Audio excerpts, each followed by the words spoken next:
అడిగింది ఎవరిని? అర్ధనారీశ్వరుని. ఆయనే సగభాగం సతికిచ్చేసి పతికి పర్సనల్స్ ఉండవని ప్రూవ్ చేశాడు. కట్నం ఇచ్చి కొనుక్కొని మరి కౌంటర్ వేయించుకోవాల్సి వస్తుంది నీతో. తక్కువ కట్నానికి దొరికేసాను కాబట్టి ఎంతసేపు అయిపోయింది నీతో. శివరాత్రి రోజు ఉపవాసం చేస్తూ అన్నం తినం కదా, నీరసం రాకుండా ఆరారుగా తినడానికి పళ్ళు పాలు తెప్పించుకున్నాం. హరాన్ని పేరెట్టుకుని ఎరాచగా నాపకపోతే శ్రీశైలంచి శివుడు నిజంగానే వచ్చి త్రిశూలం పెట్టి ఖచ్చితంగా పూడ్చేస్తాడు. పద హర హర మహాదేవ శంభో శంకర.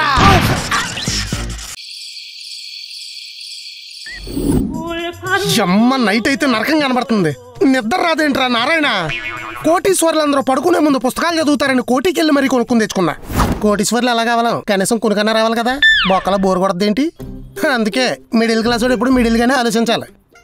పుస్తకాలకి పెట్రోల్కి డబ్బులు బొక్క. ఎక్కడ ఉంది ఇది? రిలాక్స్గా రీల్స్ చూద్దాం. ఏమండి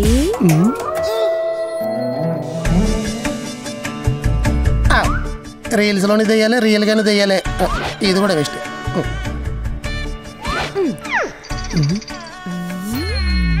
బాబాయ్ చీర కట్ట 10,000 బొక్క, పూలు పెట్టా ఇంకో 15 బొక్క, సెంటు కూడా కొట్టా ఇంకో 25 బొక్క, టోటల్ 50. ఇటుకంత అవ్వలేదు. నేను కూడా ఈటికైనట్ల గురించి అంటలేదు. నువ్వు ఎంత ఎఫర్ట్ పెట్టి రెడీ అయ్యావంటే తర్వాత ఎంత కేటాకిస్తావు అని దాని గురించి అంటున్నా. ఏం పెట్టుకొచ్చావు ఇందులో? పెళ్ళి ఇన్ని సంవత్సరాలు అయిపోవటం వల్ల మిమ్మల్ని మోసం చేయటం కష్టం అయిపోతుందండి. కనిపెట్టేస్తున్నారు. మరి నైట్ అయితే నన్ను సినిమాలో ఇంగ్లీష్ దయ్యంలో ఓ మురికి రేటి ఒకటి వేసుకొచ్చి స్నానం కూడా చేయకుండా నా పక్కన చేరతావు. సడన్ గా సీర కట్టుకొచ్చి డెబ్యూ ఫిల్మ్ హీరోయిన్ లో ఓవర్ యాక్టింగ్ చేస్తే కనిపెట్టలేదు. రెడీ అవటానికి 2 గంటలు బొక్క. ఇంకా నేను ఓపెన్ అయిపోతానే. ఇది మన ఒరిజినల్ బాడీ లాంగ్వేజ్. చెప్తే విన్నావా? ఓవర్ మేకప్ వేసుకుని ఓవర్ యాక్టింగ్ చేస్తే ఇటు దగ్గర దొబ్బదని. నువ్వు మంచం పక్కకి ఎప్పుడు దూరేవే మౌనపిల్లి మొహందానా? ఇప్పుడు రావడమైనా ఒలింపిక్స్ లో ఉండగా కూడా ఇప్పుడైనా వచ్చేసావా? అబ్బా మరి చూడు, పరమేశ్వరం లేకుండా పడగదిలోకి వచ్చేస్తుంది అచ్చుకొక్క పిల్ల ముచ్చుమొక్క వేసుకుని. మరదలకి మర్యాదలు ఉండవా? డోర్ తీసుంటే దూరిపడమే. మర్యాదలు లేకపోయినా కనీసం సమయాలన్నా పాటించి, లేదంటే నా సంసారం 70mm సినిమా అయిపోద్ది. ఏమంటావే? పితృదేవతల కోసం పెట్టిన పెండలా తలకేసుకుని అట్ట చూస్తావంటే నువ్వేం చెప్పవా దీనికి?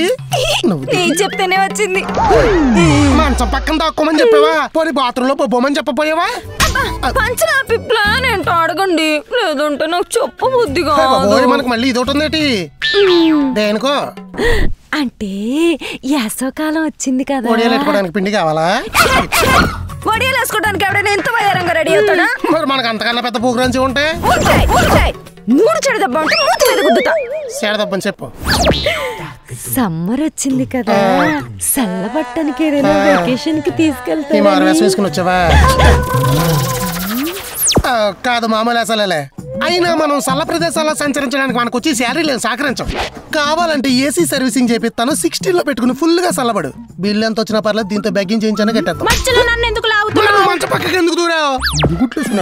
చూడు, మీ బదులు మహేష్ బాబుని చేసుకోవాల్సింది.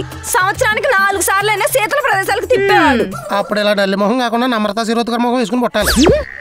తిట్టుకోవటం ఆపి టూర్ తిప్పడం ఏమన్నా ఉందా? చెప్పాను కదా, శాలరీలు సహకరించమని. ఏదో ఆలోచించా. శాలరీలు పెరిగితే సమ్మర్ క్యాంప్ వేస్తారా? అప్పు చేసినా సరే నేను అండమాన అడవుల్లో వదిలేస్తాను. అయితే రేపు బాస్ని భోజనానికి రమ్మనండి. ఏం చెప్పి దీన్ని తినమని చెప్పా? నన్ను ఎందుకు లాగుతావు? మరి నువ్వు మంచి పక్క ఎందుకు దూరావు? మీ గొడవలు పిండి వంటలు వండుతున్నా రమ్మని చెప్పండి. కారణం లేకపోయినా కాకిలే వాలిపోతాయి. నువ్వు పిండి వంటలు వండుతావా? కనీసం నీకు మసాలాలు నూరడం అని వచ్చా? రాదు కాబట్టి శ్వేత తెలుగు ఫుడ్స్ నుంచి తెప్పిస్తా. శ్వేత తెలుగు ఫుడ్సా? ఎస్, శ్వేత తెలుగు ఫుడ్స్. మన అథెంటిక్ తెలుగు ఫుడ్ స్టైల్ కావాలంటే శ్వేత తెలుగు ఫుడ్స్. వండి పెడతానని చెప్పి బయట నుంచి ఆర్డర్ పెట్టి గెస్ట్లకు భోజనం పెడతావా? అబ్బా పూర్తిగా వినండి. శ్వేత తెలుగు ఫుడ్స్ వల్ల మసాలాలు, సాంబార్ పౌడర్లు, రసం పౌడర్లు వాడితే మనం ఇంట్లో వండుకుంటే వచ్చే టేస్టే వస్తుంది. ప్రత్యేకంగా తెలుగు వారి కోసం తెలుగు రుచి ఎక్కడా మిస్ అవ్వకుండా ఇంట్లో తయారు చేసినట్టే వీళ్ళు కూడా ఇంగ్రీడియంట్స్ మిక్స్ చేస్తారు. మసాలాల్లో garam masala, biryani masala, chicken masala, meat masala, fish masala, ఇలా వెజ్ అండ్ నాన్ వెజ్ లో అన్ని మసాలాలు, పొడుల్లో సాంబార్ పౌడర్, రసం పౌడర్, పల్లి పౌడర్, ఇలా అన్ని రకాల పొడులు, ఇక పేస్టుల్లో అల్లం వెల్లుల్లి, పులిహోర పేస్ట్, చింతపండు పేస్ట్, ఇలా ఈజీ మిక్స్ పేస్ట్లు అన్నీ వీళ్ళ దగ్గర దొరుకుతాయి. ఇంకా మీకు సీక్రెట్ చెప్పనా? మొన్న మీరు ఆవకాయ పికిల్ తిన్నారు కదా, ఎలా ఉంది? ఊరు నుంచి అమ్మ పంపిందా అంటే అవునన్నావు కదా. కాదు, శ్వేత తెలుగు ఫుడ్స్ నుంచి తెప్పించింది. సేమ్ మన ఇంట్లో పచ్చళ్ళలాగే ఉంది కదే. అయితే అమ్మ ఇంకా రిలాక్స్ అయిపోవచ్చు. ఈ ఎండలో కష్టపడి పచ్చళ్ళు అవి పెట్టగలదు. ఇంకా ఇండియాలోనే కాదు, ఇతర దేశాల్లో ఉన్న వాళ్ళు కూడా ఈ పచ్చళ్ళని టేస్ట్ చేయొచ్చు. శ్వేత తెలుగు ఫుడ్స్ వాళ్ళ పికిల్స్ బ్రహ్మాండంగా ఉంటాయి. అన్ని రకాల పికిల్స్ దొరుకుతాయి కూడా. ఇంకోటి చెప్పనా, ఇప్పుడు మీరు తింటున్న చెక్కుడీలు ఎలా ఉన్నాయి? మొన్న ఊరు నుంచి మీ నాన్న పంపించినాయే కదా. అరే ప్యాకింగ్ లో ఉంది. శ్వేత తెలుగు ఫుడ్స్ వల్ల స్నాక్స్. మనకు తెలియకుండానే తినేస్తున్నాం అంటే శ్వేత తెలుగు ఫుడ్స్ వాళ్ళ టేస్ట్ ఇళ్లలోకి బాగానే కలిసిపోయింది. రిబ్బన్ పకోడా, పప్పు చెకోడీలు, కారపు బుంది, కారపు పూస, పనసకాయ చిప్స్, అల్లం చెక్కలు, ఆంధ్ర మిక్సర్, అటుకుల మిక్సర్, ఇలా చాలా రకాల స్నాక్స్ ఐటమ్ మన ఇంటి పిండి వంటల్లానే శ్వేత తెలుగు ఫుడ్స్ వాళ్ళు తయారు చేస్తున్నారు. శ్వేత తెలుగు ఫుడ్స్ వాళ్ళు 45 సంవత్సరాల నుంచి చెక్కు చెదని నాణ్యతతో వరల్డ్ వైడ్ 25 లొకేషన్లలో యుఎస్ నుండి ఎక్స్పాండ్ అవుతూ తెలుగు వారికి తెలుగు రుచిని అందించడంలో 24/7 అందుబాటులో ఉంటున్నారు. అందుకేనా ఇంటికి ఎంతమంది గెస్ట్లు వస్తారో రానివ్వండి, అందరికీ వండి పెట్టేస్తానని ఎంత ధైర్యంగా చెప్తున్నావు? అంతా శ్వేత తెలుగు ఫుడ్స్ వారి చలవ. నాకు డౌట్, నువ్వు రోజు వంట చేస్తున్నావా లేకపోతే ఇలాగే? మరి అందుకే సీక్రెట్ ని సీక్రెట్ లో ఉంచాలంటారు. చెప్తే ఇలాగే డౌట్లు వచ్చేస్తుంటాయి. నువ్వు ఇంకా ఇక్కడే ఉంటావంటే నీ బెడ్రూమ్ లోకి వెళ్ళవా? వెళ్తాలే అక్క. ఇది ఇలా ఎందుకు వెళ్తది? తాళగాడించుకున్నా కవరిది అమ్మని అమ్మ పట్టుపోయిందా? అయ్యో టైం అయిపోతుంది.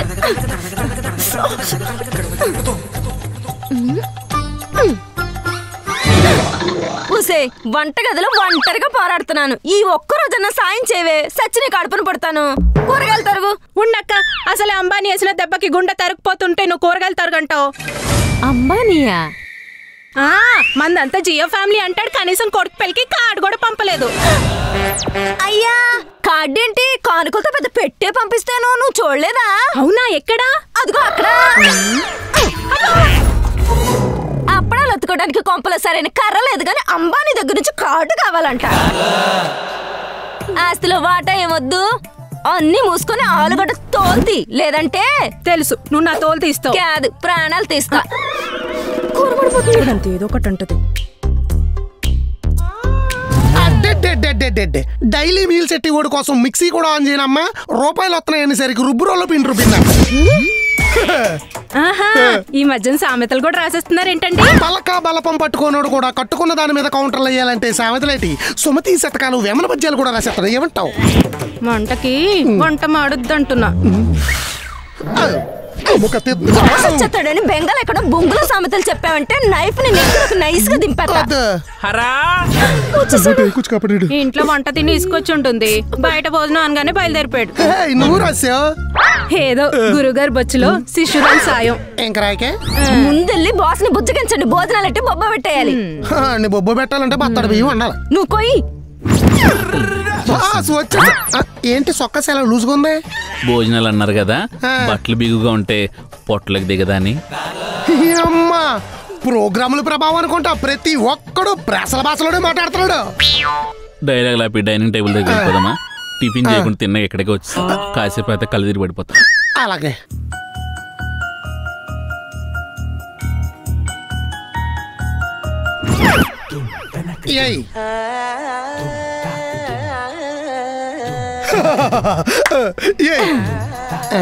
బిర్యానీ. హర్యానా రైల్వే స్టేషన్ లో అడుక్కు తినే వాళ్ళకి అంత ఆత్రంగా ఏంటి బాస్ ఫేసు? ఇంట్లో బిర్యానీ వండదు, బయట వడ్డించిన బిర్యానీ నచ్చదు. ఇలా వండి వడ్డిస్తుంటే కకృతి కన్నీళ్ళ రూపంలో వచ్చేస్తుంది. బిర్యానీకే ఇంత బరువైన డైలాగ్ కొట్టారంటే కూరకు బోరుమంటారేమో. కుమారి కర్రీ వేయ్. కర్రీయా? వేయ్, బాగా వేయ్. బిర్యానీలోకి బంగాళదుంప చికెన్ చేయలేదా? మీరు ఆకలి మీద ఆలోచించట్లేదు కానీ బిర్యానీలో బొక్కలు కూడా ఉండవు. ఎతక్కండి ఏలు ఊడిపోద్ది. నిజమే లేవు. వై వారమా? కాదు గౌరవ్. మిడిల్ క్లాస్ బతుకుల్లో క్లాస్ ఉంటుంది కానీ బిర్యానీలో పీస్ ఉండదు బాస్. కొట్టింది డైలాగ్. మీకు శాలరీలు సరిపోవు కాబట్టి భోజనానికి పిలిచి బాధపడతారేంటి? పులుసు పొయ్యి మీద పెట్టడం మర్చిపోయినట్టున్నారు. వెయిట్ చేస్తా, వండండి. వండలేక కాదు, ఓపిక లేక, మంట రాక. మిడిల్ క్లాస్ బతుకుల్లో క్లాస్ ఉంటది గానీ నెలంతా గ్యాస్ ఉండదు బాస్. ఎందుకు? బికాస్ సెపరేట్ సిలిండర్ కి శాలరీలు సరిపోవు కాబట్టి.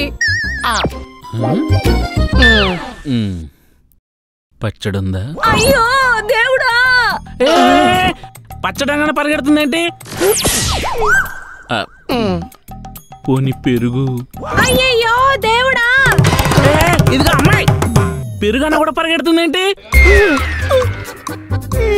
అయ్యో పొద్దున మిగిలిపోయిన చద్దన్నంలో మజ్జిగ మిక్స్ చేసుకొని అడుక్కొచ్చిన ఆవుకే నంచుకొని తినేసామే. మిడిల్ క్లాస్ బతుకుల్లో క్లాస్ ఉంటది కానీ బ్రేక్ఫాస్ట్ లోకి దోశ ఉండదు బాస్.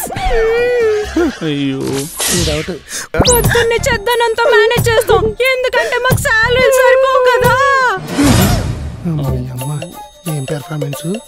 3 శాలరీలు వస్తున్నా ఇంత ముష్టి బతుకుతున్నారేంట్రా? మిడిల్ క్లాస్ బతుకులంటే ఇలాగే కదా బాస్ బతకాలి. ఇష్టం లేకపోయినా ఈఎంఐలు కట్టాలి, అవసరానికి మించి అప్పులు చేయాలి, ప్రెస్టీజ్ కోసం పట్టు చీరలు కొనాలి, నలుగురిలో నవ్వుల పాలు కాకుండా నగలు కొనుక్కోవాలి, ఇంకా నెలాఖరు వచ్చేసరికి ₹1 మిగిల్చకుండా మొత్తం ఖర్చు పెట్టేయాలి. మిడిల్ క్లాస్ బ్రతుకులంటే ఇలాగే కదా బాస్ బతకాలి. మీకు తెలియకుండా చాలా తేడాగా బతికేస్తున్నారా? శాలరీలు పెంచండి, చక్కగా బతికేస్తాం. ఎప్పుడు తినే మీ భోజనం కోసం కాకపోయినా అప్పుడప్పుడు వచ్చి తినే నా భోజనం కోసమైనా మీకు శాలరీ హైక్ చేస్తాను. తొందరగా చేయండి. ఒరే అకౌంటెంట్, అరగాడ ఫ్యామిలీకి 20%, పోన 30% హైక్ చేయరా. శ్వేత తెలుగు ఫుడ్స్, తెలుగు వారి తెలుగు రుచులు. మీ దగ్గరలో ఉన్న సూపర్ మార్కెట్స్ లో శ్వేత తెలుగు ఫుడ్స్ అవైలబుల్ గా ఉంటాయి, ట్రై చేయండి.